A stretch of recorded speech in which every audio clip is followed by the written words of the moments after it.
নমস্কার, রহস্য জগতের আজকের ভিডিওতে আপনাদের স্বাগত জানাই। আর আজ আমরা আলোচনা করতে চলেছি যে প্রশ্নটা মানুষ সবচেয়ে বেশি করে থাকে, যে এলিয়েন কি সত্যিকারেরই রয়েছে, আর যদি তারা সত্যিই রয়েছে তাহলে তাদের জীবন এবং তাদের গ্রহগুলি কেমন হবে। তবে যাই হোক, আমাদের পৃথিবীতে আজ অব্দি যত বড় বড় সায়েন্টিস্ট জন্ম নিয়েছেন তারা এই কথাটিকে চিরকালেই বলে এসেছেন যে হ্যাঁ, আমাদের ব্রহ্মাণ্ডে আমাদের পৃথিবী ছাড়া অন্য কোথাও জীবন থাকতেও পারে। আর যদি আপনি ব্রহ্মাণ্ড সম্পর্কে একটু জেনে থাকেন তাহলে আপনার লজিক্যাল মস্তিষ্ক তো এটা বলবেই যে হ্যাঁ, আমাদের ব্রহ্মাণ্ডে পৃথিবী ছাড়াও আরো অনেক জায়গাতেই জীবন রয়েছে। এটাকে প্রুভ করার সমীকরণকে বলা হয় ড্রাফট ইকুয়েশন। এই ইকুয়েশনটি হচ্ছে একটা অ্যাস্ট্রোনমিক্যাল ইকুয়েশন, যেটাকে বিজ্ঞানীরা আমাদের ক্যালকুলেশন করে বলে যে আমাদের মিল্কি ওয়ে গ্যালাক্সিতে এমন কোটি কোটি জায়গা রয়েছে যেখানে জীবন থাকার সম্ভাবনা রয়েছে। আর যদি আমরা আউট অফ গ্যালাক্সির কথা বলি তাহলে সম্পূর্ণ ব্রহ্মাণ্ডে প্রায় শত শত কোটি কোটির চেয়েও বেশি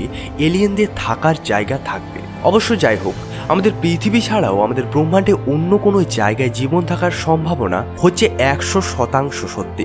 এবার আমাদেরকে এখন দেখতে হবে যে আমাদের ব্রহ্মাণ্ডে যদি অন্য কোনো গ্রহে জীবন থাকে তাহলে তাদের জীবনটি কেমন হবে। কিছু সমীকরণ এরকম বলে যে আমাদের ব্রহ্মাণ্ডের জীবন অবিকশিত বা অল্প বিকশিত অবস্থায় থাকবে, মানে আমাদের মানুষের তুলনায় কম বিকশিত জীব। আবার কিছু জায়গাতে অতি বিকশিত জীবও থাকতে পারে। হতে পারে সেই ধরনের জীব আমাদের গ্যালাক্সিতে কোনো দূরের প্রান্তে বসবাস করছে এখন। আর এরকমও হতে পারে যে সেই জীবগুলি আমাদের মানুষের মতো H2O বা জলের ওপর নির্ভরশীল না হয়ে হাইড্রোজেনের ওপর নির্ভরশীল।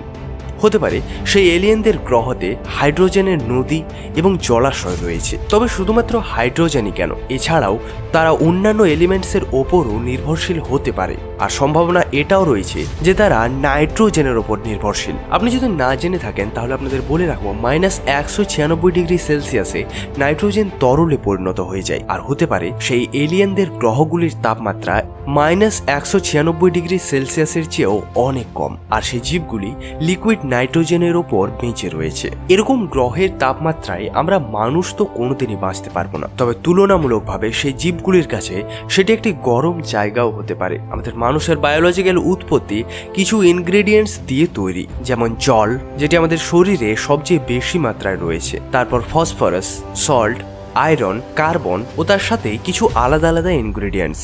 এবার ভেবে নিন কোনো এলিয়েন প্ল্যানেটে কার্বনের সাথে অন্যান্য কিছু ইনগ্রেডিয়েন্টস মিলে জীবন তৈরির জন্য রেসপন্সিবল, তাহলে সেখানকার জীবেদের গঠন আকৃতি, চিন্তাধারা সবকিছুই আমাদের তুলনায় আলাদা হবে।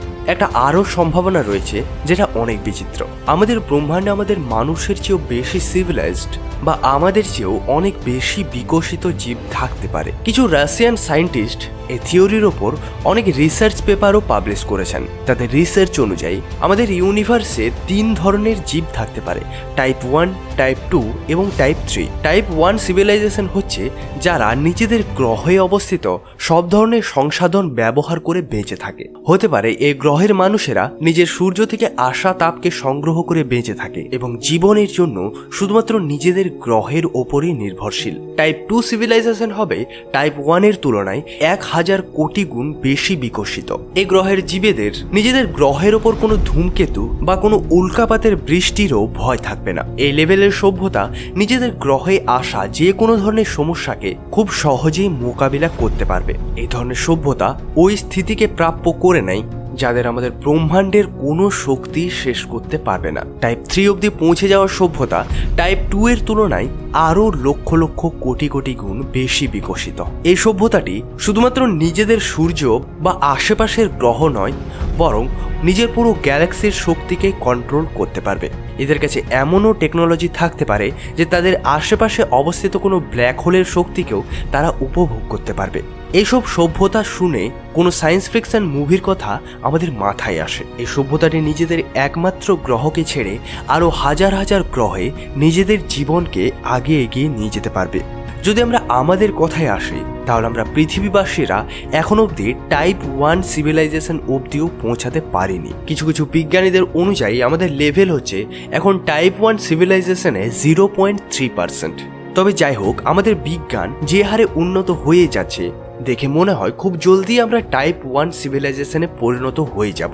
আমরা আজ অব্দি আমাদের গ্রহের এলিমেন্টসের শক্তিকে উপভোগ করি এবং আমাদের একমাত্র তারা সূর্যের শক্তিকে উপভোগ করা আমরা এখনই প্রথমবারের জন্য শিখেছি। তবে টাইপ 0 থেকে টাইপ 1 অব্দি পৌঁছানোর এই যাত্রাটি হয় অনেক ভয়ঙ্কর। হতে পারে কিছু সভ্যতা এটাকে পার করে যায়, কেননা এই সময় সাম্প্রদায়িকতা নিজের চরম সীমায় থাকে, আর এই সময় ব্রহ্মাণ্ডের বেশিরভাগ সভ্যতাই নিজে নিজেই শেষ হয়ে যায়।